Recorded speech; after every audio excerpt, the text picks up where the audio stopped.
प्रस्तुत है कार्यक्रम post box number 111। Post box number 111। श्रोताओं नमस्कार। पोस्ट बॉक्स नंबर 111 में आप सबका बहुत बहुत स्वागत है। मैं हूं जैनेंद्र। पोस्ट बॉक्स नंबर 111 में आज फिर से एक बहुत रोचक विषय लेकर हम आपके साथ जुड़ रहे हैं। और रोचक विषय वो है जो पिछले मन की बात में प्रधानमंत्री महोदय ने पहले विषय के रूप में शामिल किया था।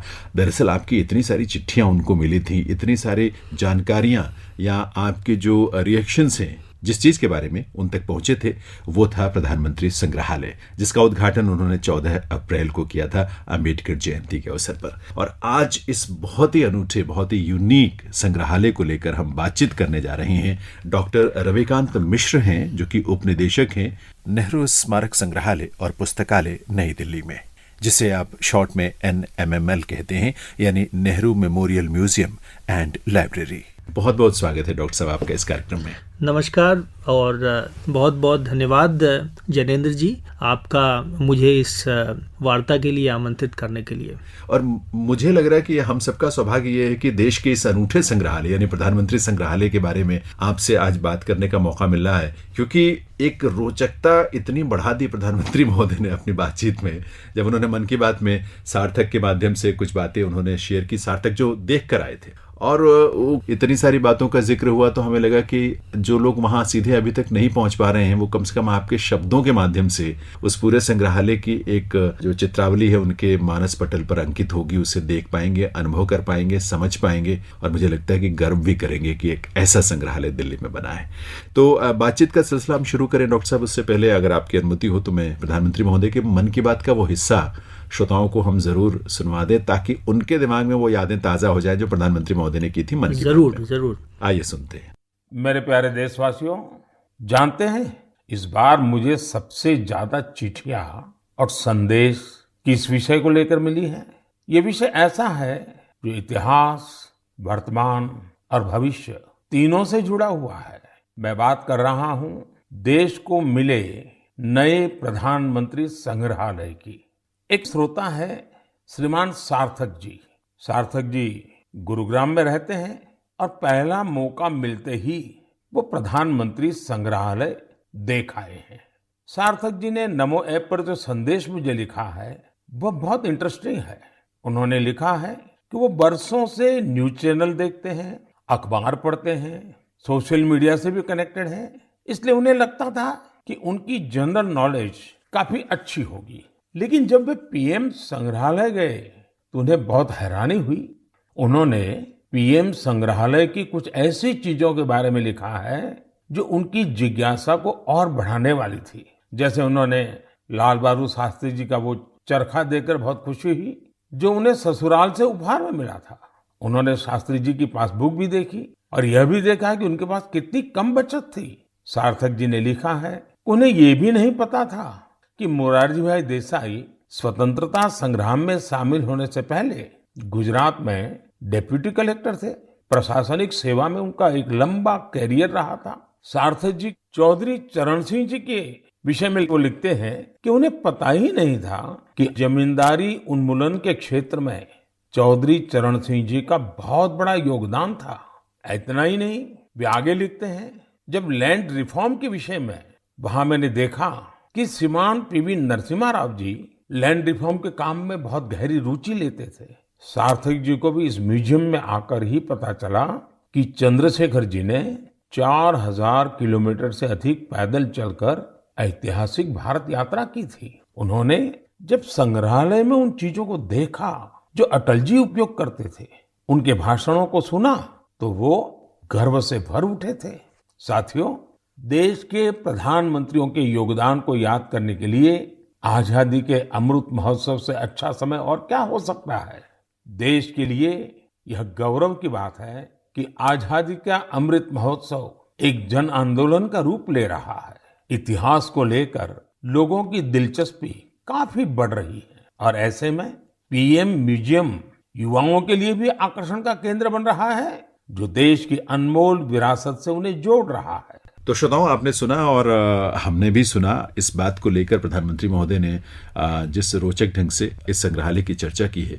इस संग्रहालय के बारे में विस्तार से जानना बहुत ज़रूरी था, है और भविष्य में भी रहेगा, क्योंकि ये अपने आप में एक बहुत ही अनूठा संग्रहालय है। अब चूंकि डॉक्टर रविकांत मिश्र जी हमारे साथ हैं, उपनिदेशक इस संस्थान के, यानी इस संस्थान का मतलब नेहरू स्मारक संग्रहालय और पुस्तकालय, जिसकी देखरेख में ये प्रधानमंत्री संग्रहालय जो है वो संचालित हो रहा है। तो आइए सबसे पहले डॉक्टर साहब से हम यही जाने कि डॉक्टर साहब, प्रधानमंत्री संग्रहालय ये पहला संग्रहालय देश में इस तरह का बना है।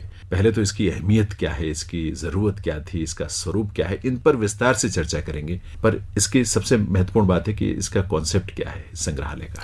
देखिए, प्रधानमंत्री संग्रहालय का मुख्य उद्देश्य एक ही था, वो ये कि भारत के सारे प्रधानमंत्रियों ने आज़ादी के बाद राष्ट्र के निर्माण में, हर प्रकार के निर्माण में, चाहे वो आर्थिक प्रगति हो, चाहे वो सामाजिक ढांचे को मजबूत करना हो, चाहे और चीज़ें हों, उनमें जो भूमिका निभाई है उनको एक राष्ट्र के रूप में हम किसी प्रकार से रिकॉग्नाइज करें, पहचान दें। तो स्वाभाविक है कि पहचान देने के बहुत सारे और तरीके भी हो सकते हैं। उनमें से एक तरीका यह है कि एक संग्रहालय इस प्रकार का बनाया जाए जिसमें उनकी स्मृति को संजोया जाए। तो कह सकते हैं कि मुख्य रूप से प्रधानमंत्री संग्रहालय का उद्देश्य ये है। और देखिए कि एक महत्वपूर्ण बात यह है कि आज़ादी के समय जो भारत हमें विरासत में मिला था, 1947 में भारत की जो दशा थी वो एक प्रकार की दुर्दशा थी। जिस प्रकार का भारत अंग्रेजों ने हमारे लिए छोड़ा, जिस प्रकार की गरीबी, भुखमरी और दूसरी समस्याएं, अशिक्षा वगैरह वगैरह हमारे सामने थी। और जब देश आजाद हुआ और जिस तरह से देश का बंटवारा हुआ,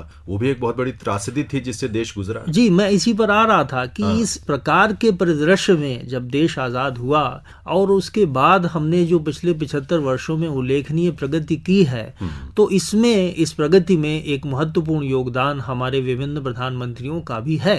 वैसे तो राष्ट्र जो है वो सब सारी जनता से मिलकर बनता है और पूरे देश का, पूरे समाज का योगदान एक प्रकार से कहा जा सकता है कि है, लेकिन प्रधानमंत्रियों के नेतृत्व का जो रोल रहा है, जो भूमिका रही है, उसको भी समझना और उसको रिकॉग्नाइज करना और उसको सजोना एक प्रकार से जो उद्देश्य इस संग्रहालय का था। देखिए, जिस तरह से प्रधानमंत्री जी ने अपने एक वक्तव्य में कहा था कि ये जितना अतीत है या अतीत की अभिव्यक्ति है, उतना ही भविष्य को भी ये दर्शाता है या भविष्य की भूमि तैयार करता है। तो ये उनके इन शब्दों में जो संभावनाएं हैं इस संग्रहालय की, वो भी नजर आती हैं। जी, देखिए, इसमें एक बात तो स्पष्ट है कि संग्रहालय अतीत के विषय में, अतीत के बारे में है इस दृष्टि से कि उसने न केवल पिछले 75 वर्षों में भारत ने किस प्रकार से प्रगति की, क्या विकास हुआ, क्या समस्याएं हमारे सामने आई, क्या चुनौतियां हमारे सामने आई, इन सब के बारे में तो बात की ही है, पर उससे भी पीछे जाकर स्वतंत्रता संग्राम के बारे में भी बात की है, आज़ाद हिंद फौज के बारे में बात की है, गांधी जी के असहयोग आंदोलन, सविनय अवज्ञा आंदोलन, भारत छोड़ो आंदोलन के बारे में भी फिल्में बनाई हैं दर्शकों के लिए। और सरदार पटेल ने किस प्रकार से देश का एकीकरण किया, उसके बारे में भी दिखाया गया है। संविधान के बारे में कि संविधान कैसे बना, संविधान के मुख्य जो फीचर्स हैं वो क्या हैं, ये सब भी दिखाया गया है। तो एक प्रकार से पूरी भूमिका बनाई गई है कि देश आज़ाद हुआ, किस प्रकार से आज़ाद हुआ, देश का संविधान कैसे बना और उसके साथ साथ देश का एकीकरण कैसे हुआ। इस सारी पृष्ठभूमि के बाद ही प्रधानमंत्रियों के नेतृत्व में देश का विकास हुआ। तो अतीत के बारे में हम काफी पीछे तक इस अर्थ में चले जाते हैं और भविष्य महत्वपूर्ण कई अर्थों में है।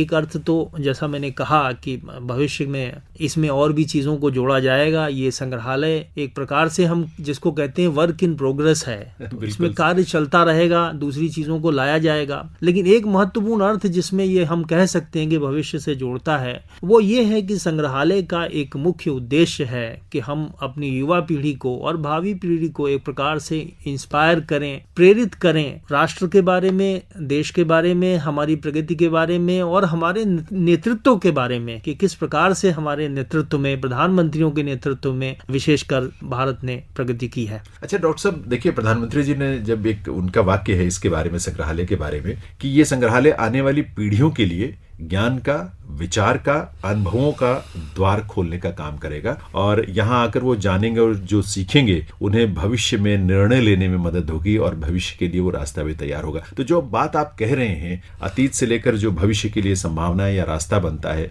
इन्हीं चीजों से होकर गुजरती है। इतना कुछ आपने बताया कि इसमें शामिल किया गया है, सिर्फ प्रधानमंत्रियों के बारे में ही नहीं जो अब तक इस देश का नेतृत्व करते रहे, बल्कि उसके साथ साथ हमारे इतिहास का वो महत्वपूर्ण दौर जो स्वतंत्रता आंदोलन और आजादी के बाद जिस तरह से देश आगे बढ़ा। अब इतने जानकारियों को प्रदर्शनी में, संग्रहालय में जो प्रदर्शित किया गया है, मुझे लगता है बहुत सारी गैलरीज होंगी, बहुत सारी दीर्घाएं होंगी उनकी। जी, बहुत सारी गैलरीज हैं। दरअसल प्रधानमंत्रियों के माध्यम से स्वतंत्र भारत की जो कहानी है, अच्छा, उसको बताया गया है, एक प्रकार से आप कह सकते हैं, इस संग्रहालय में। तो प्रधानमंत्रियों के जीवन को 3 हिस्सों में एक प्रकार से बांटा गया है। एक उनका जो प्रारंभिक जीवन था, दूसरा जो उनका राजनीतिक जीवन था, और तीसरा जो उनका प्रधानमंत्रित्व का काल था। अच्छा, तो आप कह सकते हैं कि इन 3 कालखंडों में विभाजित करके हर प्रधानमंत्री के जीवन को दिखाया गया है। और चूंकि प्रधानमंत्री देश का नेतृत्व करते हैं, तो प्रधानमंत्रियों के जीवन को दिखाने के माध्यम से एक प्रकार से स्वतंत्र भारत का इतिहास, स्वतंत्र भारत की कहानी और स्वतंत्र भारत की प्रगति की कहानी, स्वतंत्र भारत के उतार चढ़ाव की कहानी, स्वतंत्र भारत में क्या चुनौतियां सामने आई, उन सब की कहानी कही गई है। तो जैसा आपने पूछा कि इसमें कितनी दीर्घाएं हैं, देखिए इसमें लगभग 40 दीर्घाएं हैं संग्रहालय में। अच्छा, और सारे प्रधानमंत्रियों की एक एक दीर्घा है।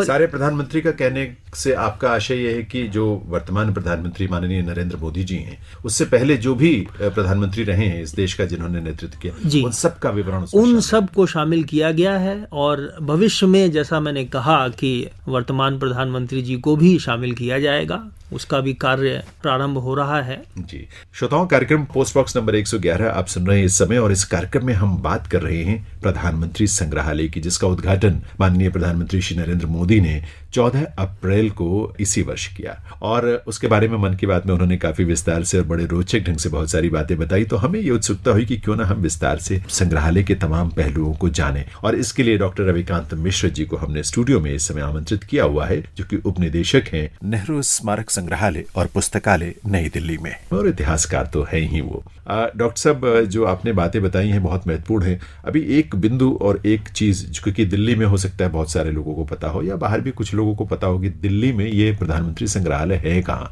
लेकिन मुझे लगता है कि बहुत से लोगों तक ये जानकारी पहुंचनी चाहिए कि इसकी लोकेशन क्या है, या ये कहाँ पर दिल्ली में स्थित है, कौन से परिसर में है, कौन से भवन में है। थोड़ा वो भी बताएं। जी, मैं बताना चाहूंगा कि ये प्रधानमंत्री संग्रहालय राष्ट्रपति भवन के सामने है, एक प्रकार से आप ये कह सकते हैं जी। और जो बड़ा ही एक व्यस्त चौराहा है नई दिल्ली क्षेत्र का, जिसको हम तीन मूर्ति चौक कहते हैं, ये बिल्कुल उसके सामने है।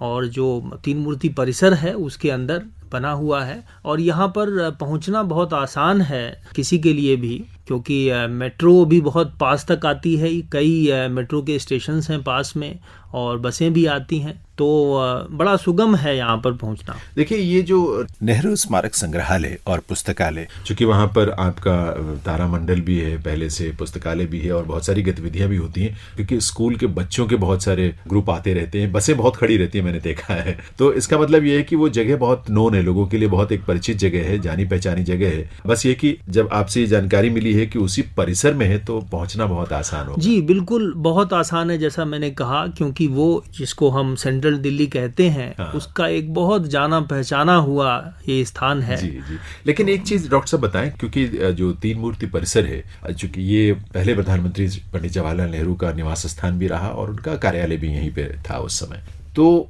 उस परिसर में बहुत कुछ पहले से है। अब ये जो संग्रहालय बना है वो किस हिस्से में बना है, क्योंकि कुछ ये तो बिल्कुल एक नया निर्माण है। जी, इस संग्रहालय के 2 हिस्से हैं। एक तो जो नए भवन का निर्माण किया गया है, वो जो पुरानी इमारत थी जो 90 वर्ष पहले बनाई गई थी 1929 और 30 में, जिसको हम तीन मूर्ति भवन कहा करते थे, उसके पीछे का एक लॉन था। उस लॉन में इस प्रधानमंत्री संग्रहालय के भवन का निर्माण किया गया है।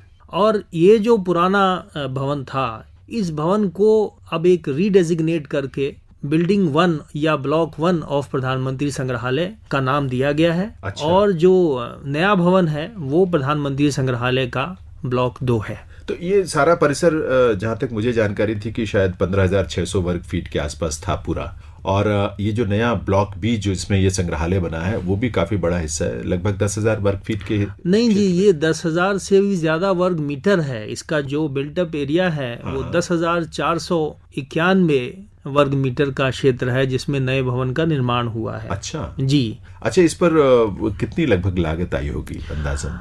लगभग 300 करोड़ की लागत आई है संग्रहालय के निर्माण में। डॉक्टर साहब, एक बड़ी रोचक और बड़ी महत्वपूर्ण बात है कि ये जानकारी हम सब तक तमाम माध्यमों से मिली कि इसके निर्माण में पूरे परिसर में ना तो कोई पेड़ काटा गया, ना कोई ट्रांसप्लांट किया गया। उसको इस ढंग से डिजाइन किया गया कि किसी भी तरह से किसी भी पेड़ को कोई क्षति ना पहुंचे। ये आप बिल्कुल सही कह रहे हैं और ये बड़ी उल्लेखनीय बात है। और हम सबको ये प्रसन्नता है कि संग्रहालय के निर्माण में एक भी पेड़ नहीं काटा गया, उसकी आवश्यकता ही नहीं पड़ी। और मैं आपको और आपके माध्यम से श्रोताओं को ये जानकारी देना चाहूँगा कि हमने लगभग 1,000 नए पेड़ इस परिसर में लगाए हैं। अच्छा। पिछले 1 वर्ष में। क्या बात। और इसमें सब प्रकार के पेड़ जो इस क्षेत्र में हो सकते हैं। हाँ। उसमें कुछ फलदार वृक्ष भी लगाए गए हैं, जामुन के, आम के, अमरूद के और दूसरे पेड़ अमलताश के, अर्जुन के। वास्तविकता ये है कि इस परिसर में ग्रीनरी को बढ़ाने का बड़ा प्रयास किया है। इसमें जो क्षमता है, अगर एक समय में हम ये जानना चाहें कि कितने दर्शक आ सकते हैं उस संग्रहालय में और देख सकते हैं, क्या संख्या हो सकती है लगभग? देखिए, एक दिन में तो लगभग 4,000 दर्शकों के लिए मैं कहूँगा कि व्यवस्था है। अच्छा। पर एक बार में लगभग 500 दर्शक अवश्य ही संग्रहालय में आ सकते हैं, क्योंकि ये काफी बड़ा संग्रहालय है। और जैसा मैंने कहा कि 2 इमारतें हैं जिनमें फैला हुआ है, तो 500 दर्शकों को किसी प्रकार की समस्या नहीं है एक समय में। जी। अच्छा, एक बड़ी महत्वपूर्ण बात है क्योंकि इस संग्रहालय में जिन प्रधानमंत्रियों को शामिल किया गया है, अब तक के जितने भी प्रधानमंत्री हैं उनको शामिल किया गया है, उनके बारे में जानकारी इकट्ठा करना या दस्तावेज या जो सामग्री वहां प्रदर्शित की गई है, ये भी एक बहुत बड़ा टास्क, बहुत बड़ा काम था। और इसको कैसे किया होगा आप लोगों ने? आप ठीक कहते हैं, ये एक बड़ा काम था जिसमें काफ़ी परिश्रम आवश्यक था। जी। और ये विगत 3 वर्षों से ज़्यादा में हमारी पूरी टीम ने, हमारी कार्यकारी परिषद जो एग्जीक्यूटिव काउंसिल है, उसके नेतृत्व में और उसके मार्गदर्शन में इस काम को संपन्न किया गया। तो इसमें हमने हमारे जितने भी देश और विदेश के महत्वपूर्ण फोटो और वीडियो की आर्काइव्स हैं, उन सब से आर्काइवल पिक्चर्स और फुटेज निकाली हैं, जिसमें ऑल इंडिया रेडियो का भी योगदान है, दूरदर्शन का है, फिल्म्स डिवीजन का है, और इसके अलावा जो फॉरेन एजेंसीज में हम कह सकते हैं वो ब्रिटिश पाथे से हमने कुछ वीडियो लिए हैं। अच्छा। कुछ हमारे जो मीडिया हाउसेस हैं उनसे भी हमने फुटेज ली है, और पिक्चर्स भी हमने अलग अलग जगहों से ली हैं। कुछ प्रधानमंत्रियों के परिवारों ने भी कुछ पिक्चर्स हमें दी हैं जिनका इसमें इस्तेमाल किया गया है। इसके अलावा पुराने अखबारों की जो कटिंग्स थी उनका भी वृहत रूप से इस्तेमाल संग्रहालय में किया गया है। आप कह सकते हैं कि इसमें एक बहुत ही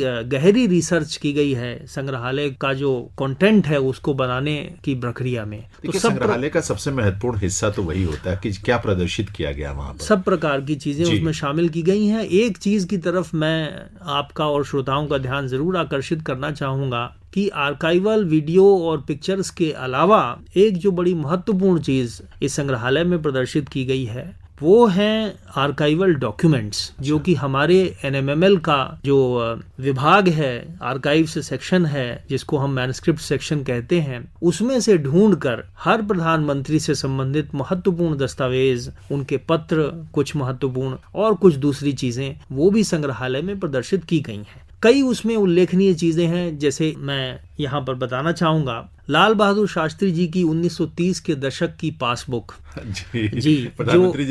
जो हमारे एनएमएमएल के आर्काइव में थी वो हमें मिली थी, और उसमें दिखाई देता है कि उनके अकाउंट में बैलेंस पोस्ट ऑफिस की पासबुक है शायद केवल 47 रुपए का था। तो ये उनकी जो ईमानदारी थी, उनकी जो सादगी थी, जो सरलता थी, एक प्रकार से उसका परिचायक है। इसी तरह से एक और पत्र मिला कि एक 1984 में किसी 8 साल की बच्ची ने शायद जालंधर से एक पत्र लिखा मिसेस इंदिरा गांधी को कि मैं आपके भाषण सुनती हूँ और मुझे बड़े अच्छे लगते हैं आपके भाषण, और मैं भी प्रधानमंत्री बनना चाहती हूँ, तो कैसे मैं प्रधानमंत्री बन सकती हूँ। अच्छा।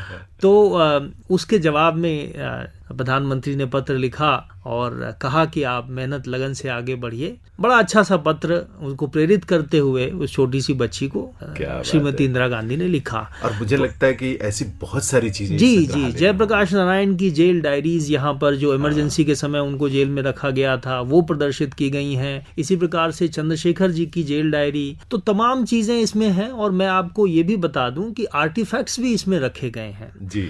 तो आर्टिफैक्ट्स में जैसे कुछ चीजों की तरफ मैं आपका ध्यान आकर्षित करना चाहूंगा। इसमें लाल बहादुर शास्त्री जी का चरखा जो उन्हें विवाह में मिला था, दहेज लेने से उन्होंने मना कर दिया था, वो चरखा यहाँ पर प्रदर्शित किया गया है। मोरारजी देसाई की रुद्राक्ष माला, उनकी कलम, उनकी भगवत गीता की कॉपी जो उन्हें कंठस्थ थी, 1936 में उन्होंने भगवत गीता पूरी कंठस्थ की थी, वो उनकी गांधी टोपी को रखा गया है। तो इसी प्रकार से और प्रधानमंत्रियों के भी तमाम जो उनकी व्यक्तिगत उपयोग की चीजें थी उनको रखा गया है। एक तोशाखाना भी बनाया गया है जिसमें प्रधानमंत्रियों को देश विदेश से मिले हुए 100 से अधिक जो उपहार थे उनका प्रदर्शन भी किया गया है। बड़ी रोचक बातें हैं। आपको तो मतलब अब जो बातें आप बता रहे हैं काफी कुछ तो मुझे लगता है कि हमारे जो मानस पटल पर चित्र बन रहे हैं उन चीजों के, हमें प्रेरित करेंगे कि हम लोग जाएं वहां और उन चीजों को देखें अवश्य। बल्कि वहां जाकर बहुत सारी वर्चुअल एक्टिविटीज भी होती हैं, उसको भी एंजॉय करें। श्रोताओं, कार्यक्रम पोस्ट बॉक्स नंबर 111 माननीय प्रधानमंत्री महोदय के मन की बात के विभिन्न बिंदुओं का विस्तार इस कार्यक्रम में होता है। और आज जिस विषय पर हम विस्तार से चर्चा कर रहे हैं वो प्रधानमंत्री संग्रहालय के बारे में है, जिसका उद्घाटन 14 अप्रैल को अम्बेडकर जयंती के अवसर पर इसी वर्ष प्रधानमंत्री श्री नरेंद्र मोदी ने किया था। और आज इस विषय पर हम बातचीत कर रहे हैं इसी संग्रहालय से जुड़े, यानी जो नेहरू स्मारक संग्रहालय और पुस्तकालय है, तो उसी के उपनिदेशक डॉक्टर रविकांत मिश्र जो इतिहासकार भी हैं और इस समय ये दायित्व निभा रहे हैं। डॉक्टर साहब, कोई भी संस्था हो, कोई भी संगठन हो, उनकी पहचान का कुछ न कुछ एक चिन्ह जरूर बनता है, और प्रधानमंत्री संग्रहालय का भी एक लोगो है जो उसका प्रतीक है, उसका चिन्ह है। उसके बारे में बताएं। मुझे लगता है कि उसको भी समझना बड़ा जरूरी है, उससे उसकी पूरी पृष्ठभूमि हमें समझ में आने लगती है। जी, प्रधानमंत्री संग्रहालय का लोगो है बड़ा प्रेरणादायक, और उसका आधार या उसकी थीम आप कह सकते हैं वो ये है कि ये जो धर्म चक्र है उसको देश की जनता के कोटि कोटि हाथ जो उठाए हुए हैं, क्या जी, बात है। तो राष्ट्र की प्रगति में किस प्रकार से पूरे देश ने अपना योगदान किया है और किस प्रकार से देश सबसे मिलकर बना है और सबके हाथ मिलकर उसको उठाए हुए हैं, जो राष्ट्रीय चिन्ह का एक प्रकार से प्रतीक है, राष्ट्र का प्रतीक है धर्म चक्र, उसको उठाए हुए में हम देखते हैं जो चक्र जी, उसी को वहां प्रदर्शित किया गया जिसको कोटि कोटि हाथों ने उन्होंने संभाल रखा जी। अच्छा, ये देखिए कई बार हमें समझ में नहीं आती बात जी, वैसे देखने पर एकदम से समझ में नहीं आती, लेकिन आप बता रहे हैं तो हमें उसके पीछे का जो कॉन्सेप्ट अवधारणा है जी, वो बहुत खूबसूरत। आगे बढ़ते हुए देश को, ऊपर उठते हुए देश को, प्रगति करते हुए देश को, उन्नति करते हुए देश को, देश की कोटि कोटि जनता के हाथों ने उठाया हुआ है, ये इसका अर्थ है। क्या बात है। अच्छा, जब हम इस सोच के साथ अब हम एंटर कर रहे हैं, प्रवेश कर रहे हैं अगर हम इस संग्रहालय में, तो अगर शुरुआती दौर से हम देखें उसमें क्रमवार, तो कुछ जो मुख्य मुख्य बातें हो सकती हैं, जो उसके सेगमेंट्स हो सकते हैं, थोड़ा सा उसका परिचय जरूर दें। हम बैठे बैठे पूरे संग्रहालय को देखना चाहते हैं आपके साथ। जी, बिल्कुल बिल्कुल। देखिए, जो पुरानी बिल्डिंग है उसमें हम शुरुआत करते हैं संग्रहालय की यात्रा की, और वहाँ पर सबसे पहले एक गैलरी हम दिखाते हैं जिसको हमने नाम दिया है इंडिया एट 1947। अच्छा, जिसमें हम अंग्रेजी राज की जो विरासत थी, मैंने पहले भी आपसे जिक्र किया था, उसको प्रदर्शित करते हैं कि किस प्रकार की दुर्दशा देश के सामने थी। और फिर वहाँ से आगे बढ़ते हुए हम संविधान दीर्घा में प्रवेश करते हैं। संविधान दीर्घा में हम संविधान से संबंधित तमाम बातें कि कैसे संविधान के निर्माण की प्रक्रिया प्रारंभ हुई, निर्माण की प्रक्रिया क्या थी, कौन लोग संविधान सभा के सदस्य थे, किस प्रकार से चुने गए थे, किस राज्य से कितने सदस्य थे, कौन कौन लोग थे, और इसके बाद संविधान में प्रधानमंत्री पद के बारे में क्या कहा गया है, संविधान में मौलिक अधिकार क्या हैं, संविधान में राज्य के नीति निर्देशक तत्व क्या हैं, संविधान में जो हमारी चुनाव की प्रक्रिया है, लोकतंत्र की प्रक्रिया है, चुनाव आयोग है, उसके बारे में क्या कहा गया है, इन सब बातों के बारे में जानकारी देते हैं। और वहाँ से आगे बढ़ते हुए फिर हम ये देखते हैं कि वस्तुस्थिति में कैसे लोकतंत्र चला है, चुनाव किस प्रकार से हुए हैं, संविधान किस प्रकार से कार्य करता रहा है, और उसी क्रम में हम आगे जाकर संविधान में जो संशोधन हुए हैं उनके बारे में भी एक प्रदर्शनी दिखाते हैं, जिसमें जो मुख्य संविधान संशोधन हुए हैं पिछले 75 वर्षों में उनको दिखाया जाता है। और इसके अलावा सारे संविधान संशोधनों को भी एक टच टेबल के माध्यम से हमने वहाँ पर प्रदर्शित किया है। अच्छा जी, तो यहाँ से फिर हम जब आगे बढ़ते हैं तो हम ऊपर जाते हैं इस पुरानी इमारत में, और ऊपर हमारी यात्रा प्रारंभ होती है नेहरू जी के प्रारंभिक जीवन से। अच्छा जी, एक दीर्घा है, एक रूम है जहाँ पर इसको प्रदर्शित किया गया है। जन्म से लेकर 1946 तक के समय को वहाँ पर प्रदर्शित किया गया है। और उसके बाद हम आगे बढ़ते हैं तो हम देखते हैं ये सारा प्राइवेट विंग है जिसमें जवाहरलाल नेहरू जी रहा करते थे उन 16 वर्षों के दौरान, 1948 से 1964 के बीच में। तो इसको यथावत रखा गया है, जैसा पहले था जी इसको यथावत रखा गया है, केवल उसको रिनोवेट कर दिया गया है, अपग्रेड कर दिया गया है। और उसके बाद हम आगे बढ़ के पहुंचते हैं, एक बड़ा हॉल है जिसमें एक मुख्य प्रदर्शनी पंडित जवाहरलाल नेहरू जी के जीवन पर दिखाई गई है, जिसमें तमाम चीज़ें 1946 से लेकर और 27 मई 1964 तक की दिखाई गई हैं। वहाँ से हम आगे बढ़ते हैं तो इसी ऊपर के फ्लोर पर एक तोशाखाना का निर्माण किया गया है, जिस तोशाखाना में हमें मिनिस्ट्री ऑफ एक्सटर्नल अफेयर्स से मिले हुए लगभग 50 ऐसे उपहार जो विभिन्न प्रधानमंत्रियों को मिले थे उनको हमने प्रदर्शित किया है। और इसके अलावा उसी में तोशाखाना में जवाहरलाल नेहरू जी को मिले हुए देश विदेश से तमाम जो बहुमूल्य उपहार थे उनमें से भी हमने सिलेक्शन करके उनको भी वहां पर प्रदर्शित किया है। तो ये भी दर्शकों के लिए और विजिटर्स के लिए मुझे लगता है कि एक बड़ी रुचिकर चीज साबित होगी, निश्चित रूप से। तो यहाँ से हम जब बाहर निकलते हैं तोशाखाना देखने के बाद तो हम नई इमारत में प्रवेश करते हैं। अच्छा, तो इस नई इमारत के जो मुख्य आकर्षण हैं मैं उनके बारे में बताना चाहूंगा। जी। नई इमारत में जो सबसे पहली बड़ी गैलरी है जो हम दिखाते हैं उसको हम कहते हैं फ्रीडम एंड यूनिटी। और इस हॉल में ये एक बहुत बड़ा हॉल है जिसमें प्रोजेक्टर्स के माध्यम से एक बहुत ही मैं कहूँगा आकर्षक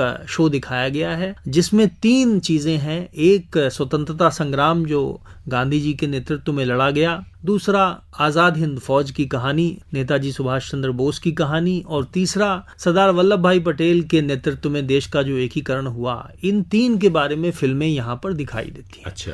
और यहाँ से होते हुए हम प्रवेश करते हैं लाल बहादुर शास्त्री जी की दीर्घा में, जिसमें मैंने आपको पहले बताया कि कुछ जो चीज़ें वहाँ पर प्रदर्शित की गई हैं, पर इसके अलावा हरित क्रांति में उनका जो योगदान था, 1965 के युद्ध के बारे में दिखाया गया है, ताशकंद समझौते के बारे में दिखाया गया है। शास्त्री जी के बाद हम इंदिरा गांधी जी की गैलरी में प्रवेश करते हैं, जहाँ पर उनके आरंभिक जीवन से लेकर उनकी जो राजनीतिक यात्रा थी और प्रधानमंत्री के रूप में जो मुख्य चीज़ें उन्होंने की, बहुत सारी चीज़ें हैं जो हम सबको पता है, मैं विस्तार में नहीं जाना चाहूँगा। लेकिन कुछ चीज़ें जैसे प्रिवी पर्सेस का अबॉलिशन था और बैंक्स का नेशनलाइजेशन था, 1971 का युद्ध था, उसको एक बड़ी स्क्रीन पर दिखाया गया है। और वहाँ से होते हुए फिर आपातकाल जो उनके समय में लागू हुआ उसके बारे में भी दिखाया गया है। और फिर वहाँ से निकलते हुए हम पहुँचते हैं, और मैं ये बता दूं कि संग्रहालय को इस प्रकार से आयोजित किया गया है कि एक क्रमवार रूप से,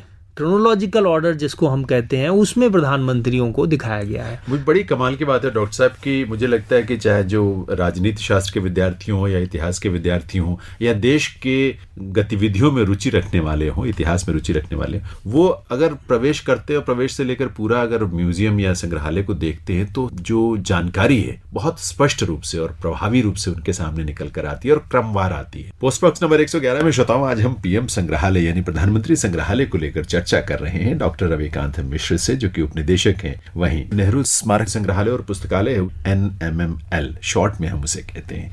इतनी सारी रोचक जानकारियां डॉक्टर साहब के माध्यम से हम सबको मिली हैं। डॉक्टर साहब, श्रीमती इंदिरा गांधी तक का जो कार्यकाल रहा प्रधानमंत्री के रूप में, वहां तक की आपने हमें यात्रा करवा दी, लेकिन अभी आगे भी बहुत कुछ बाकी है। जी, उसके बाद संग्रहालय में हम प्रवेश करते हैं मोरारजी देसाई जी की दीर्घा में, जहां पर उनके आरंभिक जीवन के बारे में दिखाया गया है। 4 वस्तुएं जो हमें उनके परिवार से प्राप्त हुई हैं, जो उनकी व्यक्तिगत उपयोग की चीज़ें थीं, जैसा मैंने पहले बताया, उनको भी वहाँ पर रखा गया है। उनकी गांधी टोपी, उनकी भगवत गीता, रुद्राक्षमाला, उनकी कलम और उनकी पूरी राजनीतिक यात्रा को यहाँ पर आधुनिकतम टेक्नोलॉजी के माध्यम से projectors, LED screens, touch tables के माध्यम से दिखाया गया है। फाइनेंस मिनिस्टर वो देश के रहे कई सालों तक, उसके बारे में यहाँ पर प्रदर्शनी की गई है। और वो जब बॉम्बे प्रोविंस विभाजित नहीं हुआ था, जब गुजरात और महाराष्ट्र अलग अलग नहीं बने थे, तब प्रांत के मुख्यमंत्री थे,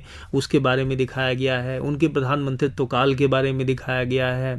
इन सारी चीज़ों को दिखाते हुए हम आगे बढ़ते हैं चौधरी चरण सिंह जी के क्षेत्र में या उनकी दीर्घा में हम पहुंचते हैं। वहाँ पर जो एक महत्वपूर्ण वस्तु है वो उनके परिवार से हमें प्राप्त हुई थी। जमींदारी एबॉलिशन पर उन्होंने जो एक किताब लिखी थी, बड़ी महत्वपूर्ण किताब थी 1946 या 47 में, जैसा मुझे याद आता है। तो उसकी मूल प्रतियों में से एक प्रति उनके परिवार से हमें प्राप्त हुई थी। उसको हमने वहाँ पर प्रदर्शनी में रखा हुआ है। तो इस प्रकार की और चीज़ें हैं। और यहाँ से चौधरी चरण सिंह जी से आगे बढ़ते हुए हम श्री राजीव गांधी के जोन में या उनकी दीर्घा में प्रवेश करते हैं, जिसमें एक मुख्य आकर्षण जो टेलीकॉम के क्षेत्र में राजीव गांधी जी का योगदान था। तो PCO के बूथ बनाए गए हैं, पुराने कंप्यूटर रखे गए हैं। कंप्यूटर और टेक्नोलॉजी को एक प्रकार से प्रदर्शित किया गया है, रिक्रिएट किया गया है, रेप्लिका जैसी बनाई गई है। बिल्कुल। तो वहाँ से फिर हम आगे बढ़कर VP सिंह जी के जोन में जाते हैं, जहाँ उनके कार्यकाल में जो महत्वपूर्ण चीज़ें हुई उनको दिखाया गया है। फिर हम चंद्रशेखर जी पर जाते हैं, जिसमें मैंने पहले कहा कि उनकी भारत पदयात्रा को दिखाया गया है, और भी दूसरी कुछ जो महत्वपूर्ण चीज़ें थी उनको, और उनके प्रधानमंत्रित्व काल में क्या क्या मुख्य चीज़ें हुई, घटनाएं हुई और किस प्रकार के निर्णय उन्होंने लिए, इनको दिखाया गया है। तो चंद्रशेखर जी के बाद हम फिर नीचे आते हैं और अब हम नरसिम्हा राव जी पर ध्यान केंद्रित करते हैं। तो नरसिम्हा राव जी के आरंभिक जीवन के बारे में एक बड़ी अच्छी फिल्म बनाई गई है, जो प्रोजेक्टर के माध्यम से दिखाई जाती है। और इसके बाद उनकी जो राजनीतिक यात्रा थी उसका विस्तार से वर्णन किया गया है। और मैं ये बता दूं कि इन सारे प्रधानमंत्रियों के महत्वपूर्ण पत्र भी रखे गए हैं वहीं पर गैलरी में। मोरारजी देसाई का एक पत्र जो गुजराती में है वो हमने वहां पर रखा है, और नरसिम्हा राव जी के कई पत्र जो उन्होंने उस समय के महत्वपूर्ण नेताओं को या दूसरे व्यक्तियों को लिखे थे उनको भी साथ में रखा गया है। डिजिटल रूप में भी रखा गया है और फिजिकल रूप में भी रखा गया है दर्शकों के लिए और विजिटर्स के लिए। तो यहाँ से फिर हम आगे बढ़ते हुए नरसिम्हा राव जी के मुख्य रूप से जो उनका आर्थिक क्षेत्र में योगदान था, सुधारों में जो उनका योगदान था, उस पर चर्चा करते हैं, उनकी फॉरेन पॉलिसी पर करते हैं। फिर वहाँ से बढ़ते हुए हम श्री देवेगौड़ा जी, इंदर कुमार गुजराल जी, जिसमें गुजराल डॉक्ट्रिन को दिखाया गया है, पर और सारी चीज़ों को भी दिखाया गया है कि उनका प्रारंभिक जीवन क्या था, राजनीतिक यात्रा क्या थी, दोनों लोगों की। और इसके बाद हम वाजपेयी जी के, अटल बिहारी वाजपेयी जी की दीर्घा में प्रवेश करते हैं, जहाँ हमें उनके परिवार से मिली हुई कुछ जो विशिष्ट चीज़ें थी, जिसमें उनकी घड़ी, उनका चश्मा, उनकी कलम, एक कमेमोरेटिव कॉइन वो है, और उनका भारत रत्न का जो मेडेलियन है और साइटेशन है वो भी उनके परिवार से हमें प्राप्त हुआ, वो भी हमने रखा है। और उसमें ऑपरेशन शक्ति के बारे में एक बहुत सुंदर सी प्रदर्शनी है, जिसमें पूरा विस्फोट होता दिखाई देता है और ज़मीन हिलती है। इसके बाद सर्व शिक्षा अभियान के बारे में वाजपेयी जी की दीर्घा में दिखाया गया है। गोल्डन क्वाड्रिलेटरल के बारे में एक बहुत अच्छी सी रेप्लिका बनाई गई है और एक फिल्म चलती है प्रोजेक्टर पर जो बड़ी आकर्षक है। और एक इमर्सिव जोन बनाया गया है जहाँ पर कारगिल युद्ध के बारे में विस्तार से दिखाया गया है। इस प्रकार से वाजपेयी जी को देखते हुए फिर हम मनमोहन सिंह जी के जोन में प्रवेश करते हैं, जहां पर उनकी जो इंडो US न्यूक्लियर डील थी उसके बारे में, उनके जो आर्थिक प्रयास थे, इन सब चीज़ों के बारे में चर्चा की गई है। क्या बात है।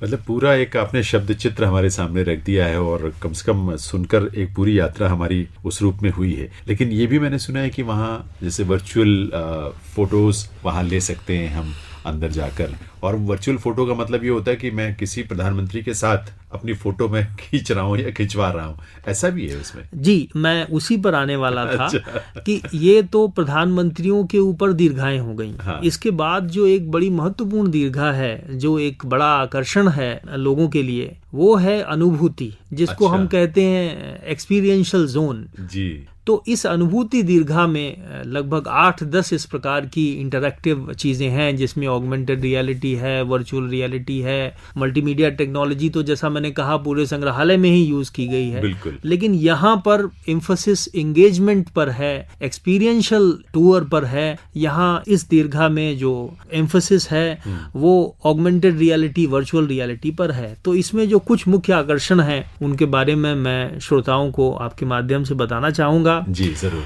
इसमें एक हेलीकॉप्टर राइड है जिसको हम VR बोर्ड कहते हैं। अच्छा। तो ये जो हेलीकॉप्टर राइड है ये बहुत ही जीवंत है और हेलीकॉप्टर राइड में हमें भविष्य की झलकियां मिलती हैं। इसमें 5 लोगों के बैठने की जगह है। जब हम इस पर बैठकर, और ये एक इमर्सिव रूम है, इस यात्रा को करते हैं, ये 5-6 मिनट की यात्रा है, तो इसमें जो हमारे महत्वपूर्ण विकास के प्रोजेक्ट्स हैं, बड़े बड़े पुल हैं, बड़े बड़े शहर हैं, या जो टनल्स बनाई गई हैं या जो बनाई जा रही हैं, इनके बारे में जानकारी दी जाती है ऑडियो विजुअल के माध्यम से। इमर्सिव शो चलता है, तो ये बड़ा इंटरेस्टिंग है। इसमें ऐसा महसूस होता होगा कि हेलीकॉप्टर में बैठकर हम एक्चुअली इन चीजों को देख रहे हैं। बिल्कुल यही महसूस होता है, और मैंने जैसा कहा ये आकर्षण का एक प्रमुख केंद्र है। इसके बाद एक और चीज जो आकर्षण का प्रमुख केंद्र है वो है सेल्फी विद प्राइम मिनिस्टर, जो आपने जिक्र किया। तो इस प्रकार की व्यवस्था है कि कोई भी विजिटर किसी भी अपने पसंदीदा प्रधानमंत्री के साथ कुर्सी पर बैठकर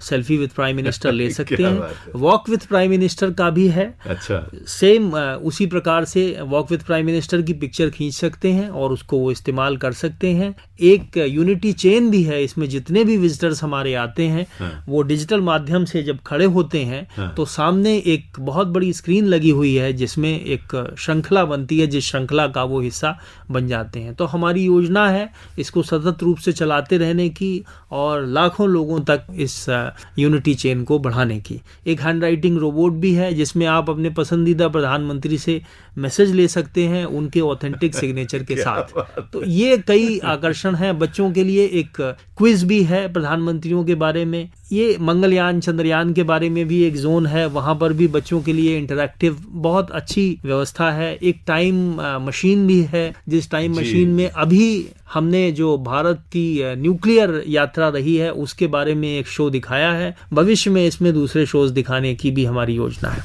क्या बात है डॉक्टर साहब, इसमें इतनी सारी चीजें। और मैं सोच रहा हूँ कि जैसे मेरे घर में किसी मेरे अपने पसंदीदा प्रधानमंत्री के हाथों से लिखा हुआ और उनके हस्ताक्षर के साथ कोई शुभ संदेश मेरे लिए हो, मतलब इस तरह की चीजें भी हम वहां से प्राप्त कर सकते हैं और कितना कुछ अनुभव वहां से हम लेकर जा सकते हैं। प्रधानमंत्री जी स्वयं जब उद्घाटन करने गए थे तो सबसे पहले तो विजिटर वही थे, क्योंकि टिकट खरीद कर वो अंदर गए थे जी।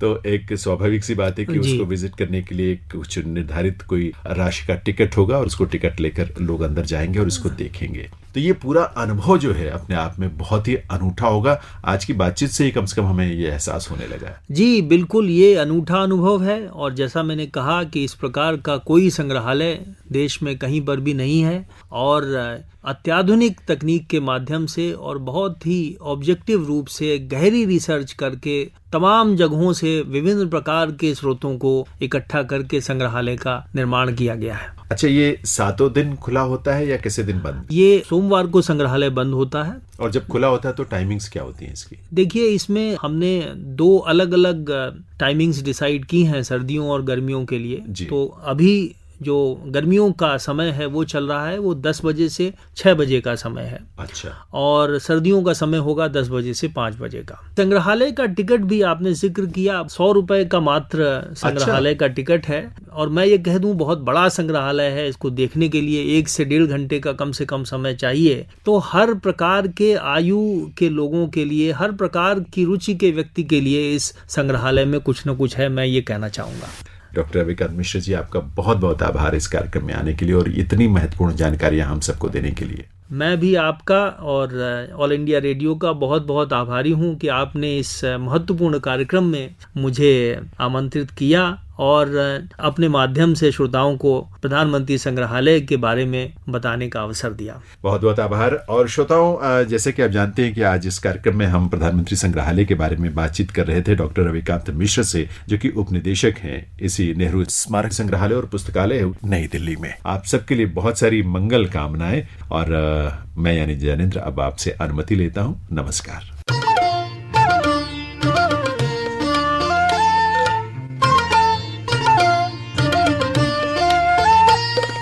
अभी आप सुन रहे थे कार्यक्रम post box number 111। Post box number 111। इस कार्यक्रम के प्रस्तुतकर्ता थे Jainendra Singh. Post box number 111।